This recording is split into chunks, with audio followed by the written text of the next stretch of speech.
Mutual ফান্ডে swing trading, একদম ঠিক শুনেছেন। আজ আমরা আলোচনা করব মিউচুয়াল ফান্ডে ট্রেডিং করার পদ্ধতি নিয়ে।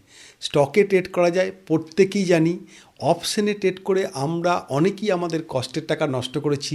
ফিউচারে ট্রেড হয়, কমিউনিটি সেগমেন্টে ট্রেড হয়, এমনকি এখন অনেকেই ইটিএফেও ট্রেডিং করি। কিন্তু মিউচুয়াল ফান্ডে কেউ কোনো দিন ট্রেড করেছেন?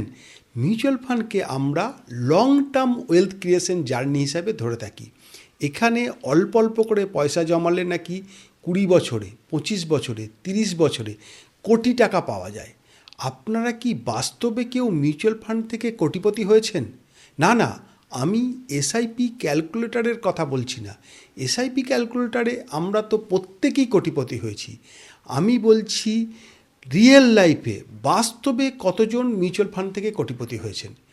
তাই আমি আমার আজকের ভিডিওতে মিউচুয়াল ফান্ডের ট্রেডিং করার পদ্ধতি নিয়ে আলোচনা করব। কি সেই নিয়ম, কি পদ্ধতিতে মিউচুয়াল ফান্ডে ট্রেড করা যায় এবং মিউচুয়াল ফান্ডে ট্রেড করে কিভাবে আপনারা আপনাদের স্বপ্নের ওয়েলথ ক্রিয়েশন জার্নিকে বাস্তবে রূপান্তরিত করবেন, সে ব্যাপারে বিস্তারিত আলোচনা করব।